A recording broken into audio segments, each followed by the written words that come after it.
Your self-worth is a ceiling to what you'll receive in this life. And until you raise your self-worth, you will never get what you want. It's likely that many of you don't even have a tangible, definitive definition of what self-worth is. And the definition that I have for myself, I haven't even looked this up. I've never looked up what self-worth is in a dictionary or seen what other people say it is. But to myself, self-worth is the degree to which you value yourself. And the thing you need to notice about this that you may not have noticed is that self-worth is relative. So it is compared to something else and it changes based on the situation.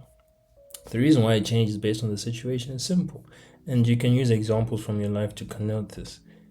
If someone offered you a job that was paying you $500 a month, you would probably say, get out of my face. Like, you know that you are worth more than that. But if someone were to offer you a job that is $50,000 a month, you'll start thinking, I want this, but can I do it? Am I worth this? Will I be able to fulfill this role? So this shows that your self-worth isn't a stable thing. It depends on what you're subjecting yourself to. It depends on what you're comparing yourself to. The fact that your self-worth is always going to be relative is important, but I'm only going to tell you why at the end of the video when all of it will make sense. So make sure you stick around until then. And also make sure you're taking notes, because I'm not making these videos for no reason. A nigga is dropping videos that are 40 minutes long, 50 minutes long. Niggas better be taking notes. Or girls better be taking notes. Anyways, a lot of you may not understand how self-worth can be a ceiling in your life. So firstly, I'm going to break down why and how self-worth is a ceiling. Secondly, I'm going to break down how it's been negatively affecting your life. And then, of course, I'm going to tell you how to change it for the better. Because I think it's just stupid for me to make a video saying what's happening and how it's affecting you. And I'm like, anyways, deal with it. But anyways, a lot of you may not understand how self-worth may be a ceiling in your life, but you've never looked at self-worth esoterically. Esoterically, what do you deem as self-worth? What you deem as you knowing that you're worthy of is what you emotionally experienced or what you intrinsically know. Not what you think you believe, but what you know. So something where someone were to ask you a question, do you think you deserve this? And you say yes, without a shadow of a doubt, without thought. The question is, we think too much. And we think ourselves into thinking or believing that we know something when we only think it. So the issue is, someone will ask you, do you think you deserve to make, let's say, your desired income? And you'll think about it. You'll be like, I don't know if my business is right. I don't know if I'm the right person to fulfill the orders. Why would they buy from me? Am I the type of person that will be making 20K a month? And then at the end of all of that, you say, yes, I believe I'm the type of person. Well, I know I'm the type of person who deserves to have the thing that I want. But the truth is, the fact that you're questioning it means that you don't know. You don't question things that you know. Whenever you flip a light switch, do you ever question, if I flip it this time, is it going to work? Whenever you go to sleep, do you question whether the sun's going to come up the next day? No, because you know that these things are going to happen. And that is a level of conviction that comes with genuinely knowing something. When you know something, you don't think, you don't believe, you know. The question is, we have so many beliefs about ourselves. We believe we are this. We believe we deserve that. We believe we should be doing this. We believe we should be making a certain amount of money. But do you know? It doesn't matter what you believe about yourself. All that matters is what you know about yourself. Do you know that you're hardworking? Do you know that you're good enough to get the client you want? Do you know that even though you're charging 10K for this service, you provide more value than you ask from them? Do you know? And the best way to connote why your self-worth will be a ceiling will be shown through a verse that I'll say slightly later on, not even slightly later on, in about a minute. But before I get into that verse, your self-worth determines what you think you deserve, yes? So the verse, I said 30 seconds later, it's actually right now. I thought I was going to say something else, but it's not necessarily. Anyways, the verse is, ask and you shall receive, seek and you shall find, knock and it shall be opened unto you. So looking at it at a surface level, would you ask for something that you don't think you deserve? Genuinely speaking, like in the core of your heart, you don't think you deserve this thing that you're asking for. And I want you to extrapolate all the examples I give to whatever it may be that you want in your life. So firstly, would you ask for something that you don't think you deserve? Something that you don't think you're worthy of? If you're being completely honest and not lying to yourself, you'll see that you're not going to ask for something that you don't feel worthy of. Secondly, are you going to seek something that you don't feel worthy of? Because why would you seek something if you don't feel worthy of it? Why would you go after something if you don't think you should have it? The subconscious second thought would be, I'm wasting my time going after something that I don't think I deserve. Now, lastly, would you knock on a door if you feel as if you're not worthy of what's on the other side of that door? No.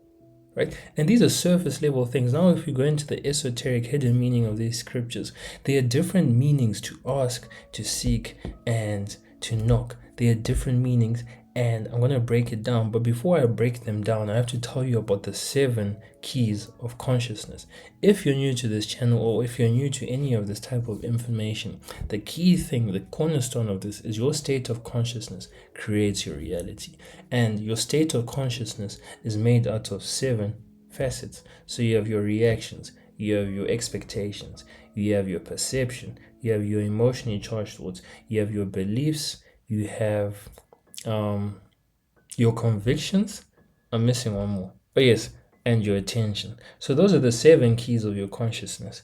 And those are the 7 things that if you were to alter all of those, your state of consciousness would change, and in turn, your reality would change. And going back to self-worth, self-worth, like I said, is what you have emotionally experienced, not what you think you deserve. Right?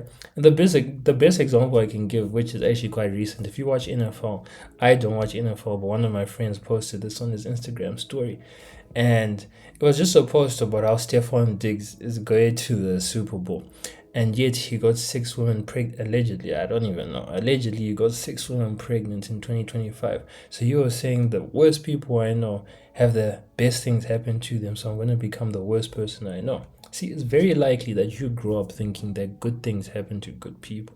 If you are to do good, you are going to receive good. But the only thing you receive in this life is your state of consciousness. That is why there are so many people who can do good, be the best, always give, always treat each other well. But the only thing that they receive in return is being dogged out.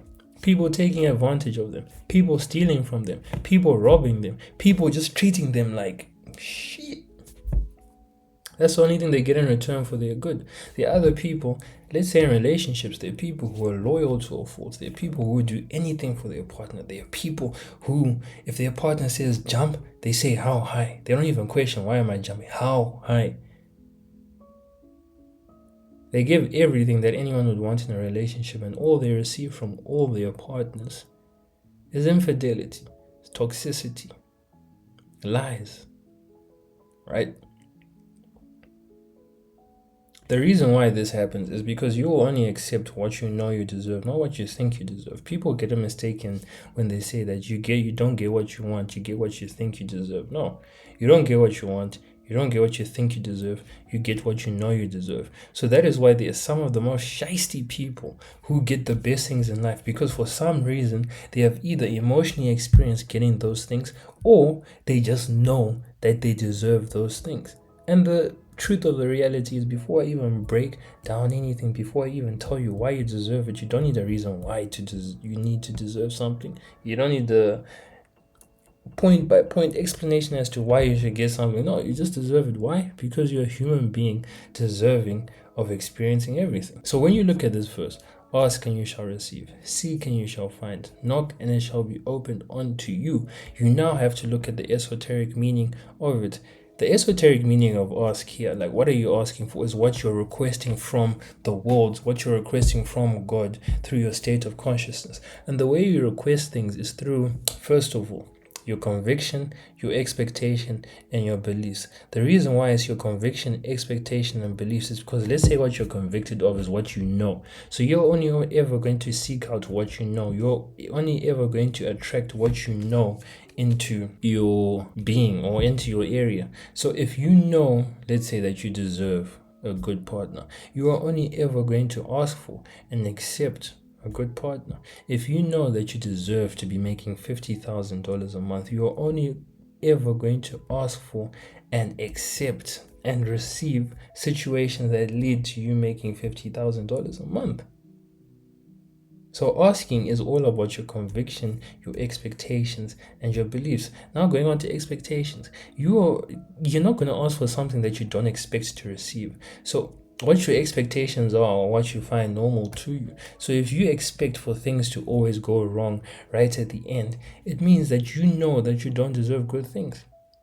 Of course, when you think about it with your conscious mind, it's irrational to say that I know I don't deserve good things, because who doesn't deserve good things? There are some people in this world who don't deserve good things. And as I've said, they are probably the people who experience the most good things. And even going back to conviction, which I forgot to say, is when you look at the Bible, right, and it talks about faith can move mountains. There's a verse, I think it's Mark 9 verse 23. If you can, said Jesus, anything is possible to them that believe. We are always told that faith is the most important thing. But we have mistaken faith to just be simply believing, simply thinking that something will happen, or trusting that something will happen.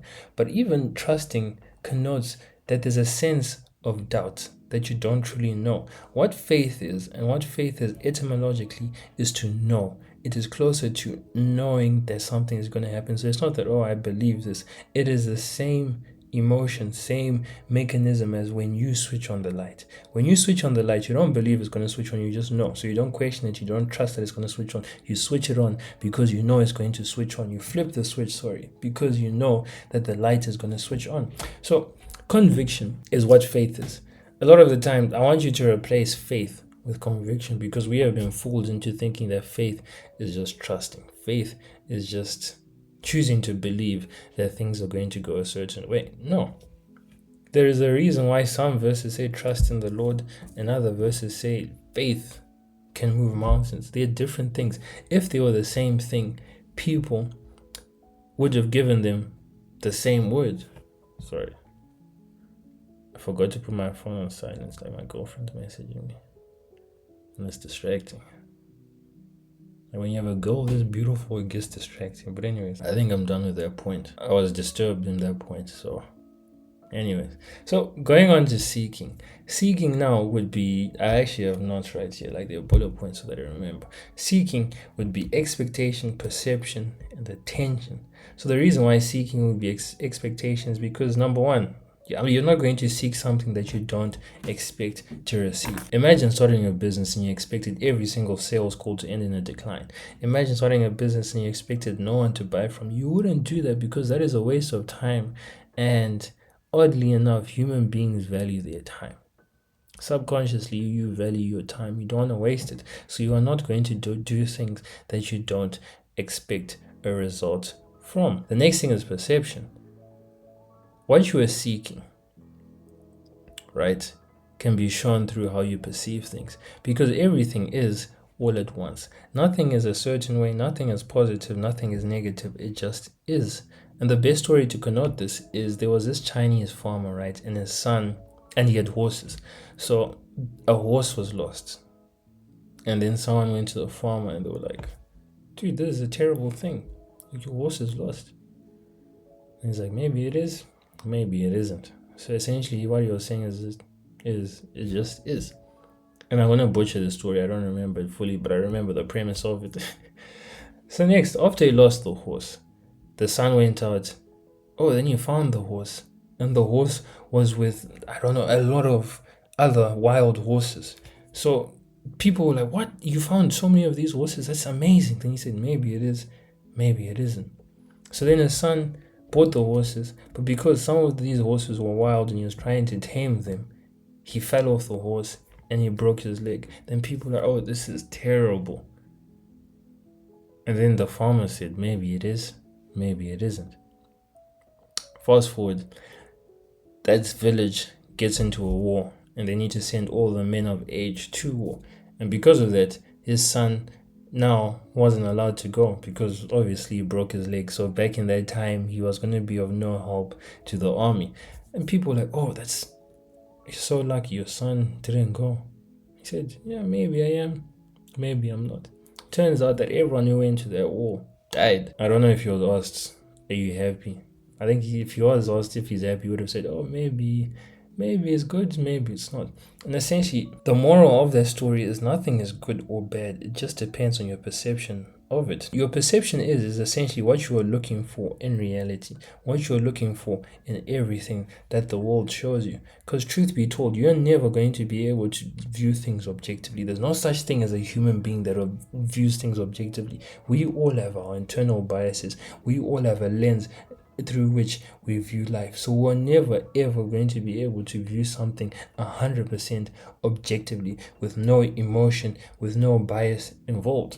So perception is essentially what you're choosing to see out of a situation, because two people can be in the exact same situation. One can think, right, let's say you have your business and you lose a client.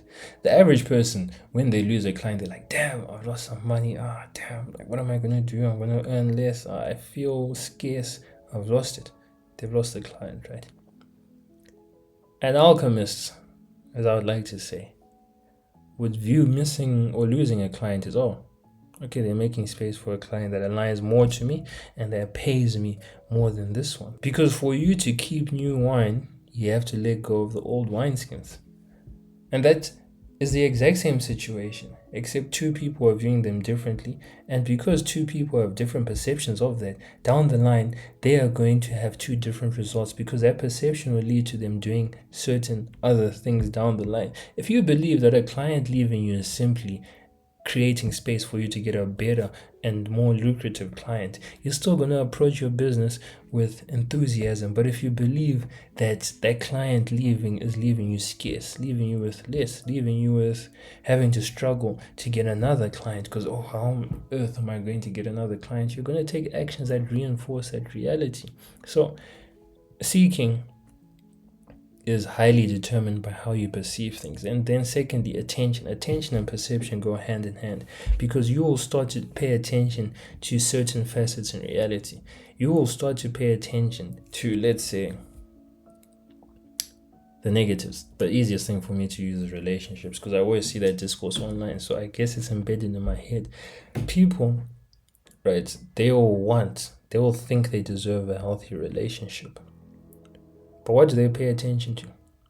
They pay attention to all the stories of people getting dogged out. They pay attention to the story of the girl who was dating a guy, but he was dating another girl at the same time. So she was just a side. She wasn't even the main. They pay attention to that nigga that got cheated on after the first date. After the first day that they made it official, like, oh, a girlfriend or boyfriend, nigga got cheated on. That's what people are paying attention to. In a business sense, people pay attention to the economy as a whole. Oh, in a recession, they see that, oh, they say in a recession, businesses earn less, people buy less, so they pay attention to that. They pay attention to all the things that they have emotionally experienced, and because of that, they begin to physically experience those things. And then now we go on to knock. The knock, and it shall be opened unto you. To be honest, I don't know what to attribute knocking to out of these 7 keys of consciousness. I actually don't know, but I put beliefs, because you're never going to knock on a door that you don't believe you deserve what is on the other end of it. You're never going to knock on a door that goes against your beliefs. Essentially, what knocking is inviting certain things into your life. You're knocking. So, like, you actually don't know what's on the other side of the door, but you're inviting it into your life. You're opening the door on it, or requesting that someone opens the door for you. So when you knock, you're inviting a certain thing that you don't currently have. And like I said, you're not going to invite something into your life that you don't think you deserve. So when we look at this, ask and you shall receive, seek and you shall find, knock and it shall be opened unto you. And we look at the 7 keys of seven keys of consciousness: belief, perceptions, emotionally charged thoughts, reactions, expectations, convictions, and attention. All of those things, right? Especially the conviction, everything other than the emotionally charged thoughts will lead to certain emotionally charged thoughts. So let's say deep down, you know you don't deserve something.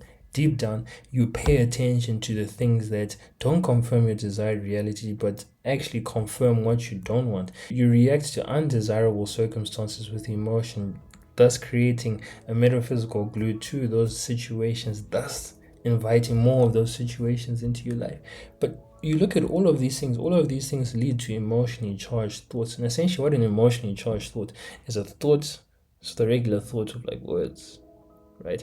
And it's paired with an emotion. Why this is important and powerful is because emotion is a language of your subconscious mind. And why that is important is because your subconscious mind creates your reality. Carl Jung said something along the lines of, if people do not make the unconscious conscious, they will experience the unconscious and call it fate. In simpler terms, people experience the effects of their subconscious programming and call it the fate of God, when in reality, they predetermined what they were going to experience just based off of their state of consciousness. So when you look at these things and you feel unworthy of whatever it is that you're chasing after, and like I said earlier in the video, it is relative.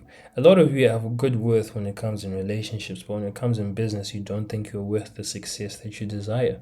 It's okay. Just know that it's relative. So extrapolate this and apply whatever I'm saying to the scenario that you want to change. When you don't believe that you're worth what you want, when your self-worth doesn't live up to that which you want, you begin to self-sabotage in ways that you don't realize that you're doing in the moment. Some of you may be aware and realize that you're doing it in the moment, but in my past, I wouldn't realize that I was doing it in the moment. One of the ones that hits close to home is for about 2 years, I'd be trying all these online businesses, but I didn't have the conviction that I deserved to achieve. I didn't have the expectation of good. I didn't have the beliefs of someone that matched the desired reality that I wanted to enter. And because of me expecting the worst, because of me not believing that I deserved it, because of me not knowing that I could do it, there are certain things that I just didn't do. There are certain times where I could have done things a certain way, but then I just wouldn't put my all in it because I'm like, it's not going to work either way. I would see that, there's this thing that I could tweak, but I didn't do it because I didn't think that it was going to matter in the end.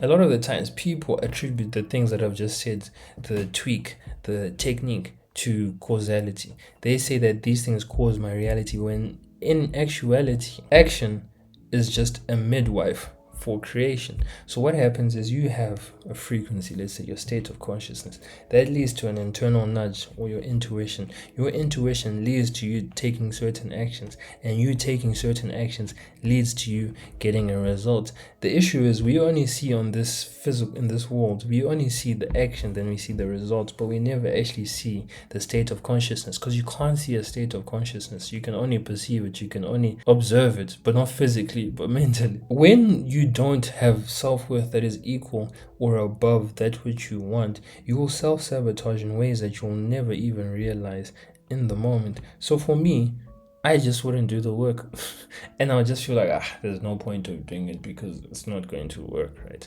There's no point of putting that link to a Calendly for people to sign up to be my client because no one's going to want to talk to me. So that is a way in which your self-worth will stop you from doing the things that you want. And even, I forgot to say this, but even going back to the point of asking, you shall receive. I want to ask you a question and answer honestly. Have you ever asked for something that you know you don't deserve? Not something that you think the other person can't give you, but something that you know you don't deserve. Like right now, have you ever asked someone for $200,000? Have you ever asked your employer to make 20K? Have you ever asked your client to pay you 20K? And additionally, have you ever been offered something that you know you don't deserve? How did you react when it happened? You normally downsell yourself. So someone will offer you the thing that you really want, but you don't think you deserve it. So you start saying, no, you don't have to, but you can give me X, Y, and Z. I'm happy with this. When in actuality, you want the very thing that they offered you. The thing is, when your self-worth is not at the level of that which you want, even when God offers it to you, you will start bargaining down with him, which is the most stupid thing ever because God is infinite. So you don't need to bargain with God. You don't need to say, oh God, if you do this, I'll do this. No, God is infinite, right? So God will offer you the thing you want and you start saying, this is too much. I don't think I deserve this opportunity. I don't think I'll live up to it. And then you reject the opportunity in some way. We only allow ourselves to receive that which we think we deserve. See, in business, you may find that you are only accepting and receiving people who pay you late, people who pay you half a month and say, oh no, I'll cover it later on down the line. You only accept clients that you don't like to work with because you believe that you don't deserve the clients that you would like to work with, or you just believe there are lack of them in the world. A lot of people like to work with people like themselves, but at the same time, they believe that people like themselves are rare 1 in a million, hard to find. So because of that, they create a reality in which the people that they would love to work with are hard to find. So they're left to work with the people that they don't want to work with, leaving them just not liking their business and wondering, oh, why is this happening? In relationships, it can manifest in you accepting people that treat you toxically. Is toxically a word? I don't know if toxically is a word, but let's say people who treat you with toxicity, people who treat you as an afterthought, people who just believe that they can walk all over you. And the thing is, no one believes that they can walk all over you. It is you who believes that they can walk over you, and they sense it. There's actually a verse about this in the Bible, and I don't know it for sure, but essentially there were two warring nations. The smaller nation, let's say the smaller nation, believed that the other nation, the bigger nation, were giants, and to them, they felt as if they were grasshoppers. Now, the bigger nation subconsciously sensed this perception and saw the smaller nation as grasshoppers. And guess what happens? The grasshoppers were trampled by the giants. So your perception creates a projection. It's a perception projection loop where your perception creates a certain projection, and then you see that projection, you're like, damn, then it reinforces your perception, thus creating a loop. And you never actually realize that if you just change your perception, you would break the loop, but in turn create a projection that aligned with your perception and would reinforce that perception. One of the best ways to change your life is to just change your perception, because you'll start seeing different things, and then that different projection will reinforce that which you want to perceive. Oh yeah, by the way, if you're a 5-figure plus entrepreneur, or you're a professional athlete who feels as if something invisible is holding you back, that you know you could be doing more, but somehow things aren't working, I help exactly those people unlock mental blocks and rise to the next level of performance, the next level of revenue, without any business changes, without any tactics, just a change of consciousness. So if you're interested in that, click the first link below, and yeah, you'll see what it's going to say. But anyways, earlier I said that your self-worth is relative. And I said that this is very important, but I could only explain it after everything that I've explained. So now is the time where I explain it. You've waited, you've been writing notes, now you are going to eat. So in the presence of one thing, you feel worthy. In the presence of another, you don't feel worthy. So I know I've said this before, but I'm just laying the foundation down. I'm just laying the wood. Pause. So the best way to have the self-worth to receive, ask, seek, and knock for that which you desire is to have a self-worth that is above most things on this physical plane. So you may be asking, okay, what's the best thing to choose to base my self-worth on? The issue is you're now choosing to base your self-worth on things that are of this world, and things of this world are an illusion. We can only see 0.0035% of reality. So if you can only see 0.0035% of something, does it make sense logically to base anything on it? No. So a lot of the times people base their worth off of things that are apparently true, like the money they get, the status they have, the business they have, the career they have, the girlfriend they have. They base their worth off of all these things, their career, their education, not knowing that these things can change at an instant, not knowing that there is a law of rhythm in your life, that things will go up and things will come down, things will go up and things will come down. And essentially what you're doing by basing your worth off of things of this world is subjecting yourself to a fluctuating self-worth. So when things are going great, you feel great. Now when things go terribly, as they will eventually, you now feel terrible. You now feel like you've lost your juice. You now feel like you're no longer that guy. And the reality is, when you base your self-worth off of that, it becomes true, because there are no truths in reality other than half-truths. But now that is an amazing thing, because you can choose to base your worth on something higher that will transcend all of these things, will transcend anything in this world, any effect that can come in this world. And that is, you are made in the image of God. And not only that, the Spirit of God dwells within you. There's no other thing that is described to have been made in the image of God. Money isn't made in the image of God. Your career isn't made in the image of God.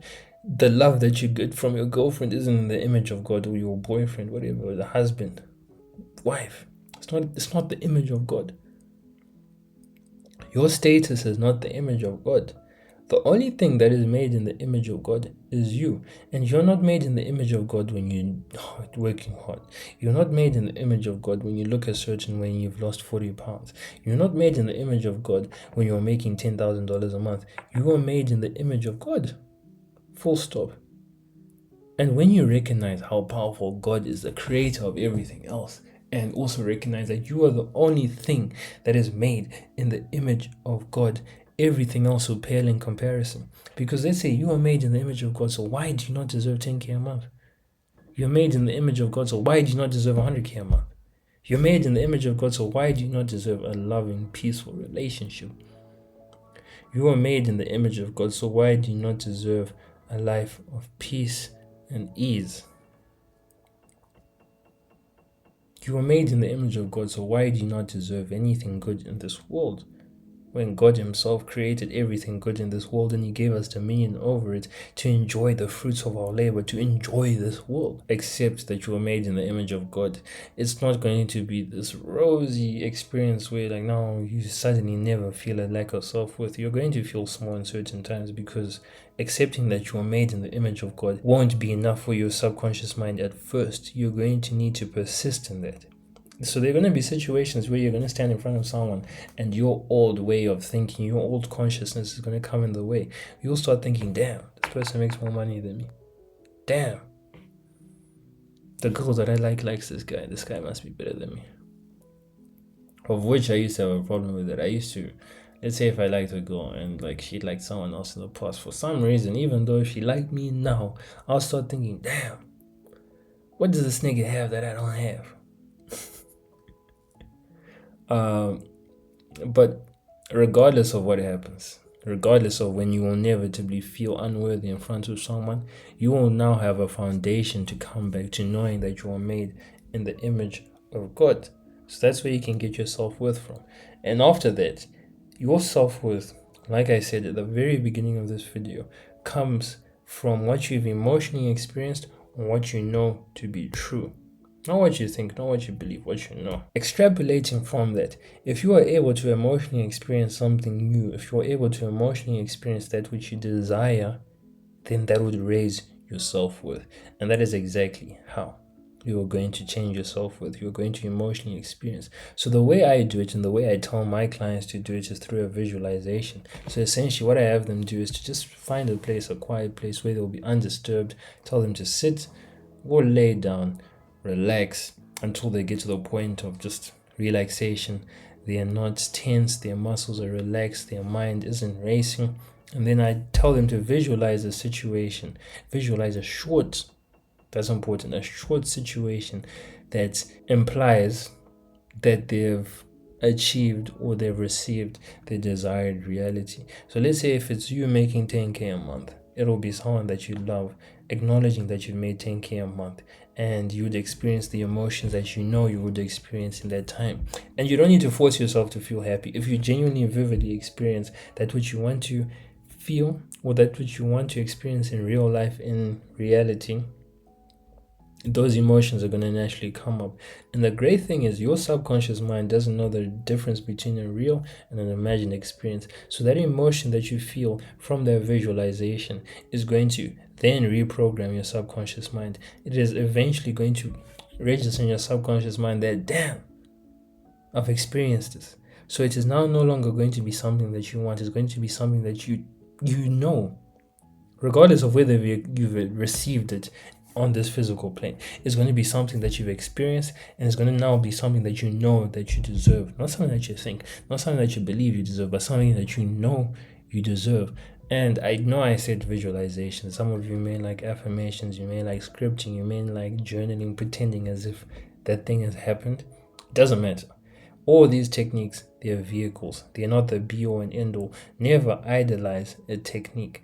The thing you should focus on is generating emotion. That is the most important thing, to generate the emotion that you would feel if you went through that situation. At this point, when you've emotionally experienced it enough, your subconscious mind will have accepted it as an experience, and now you'll know, and that will raise your self-worth. And ladies and gentlemen, that is how you raise your self-worth and get what you want.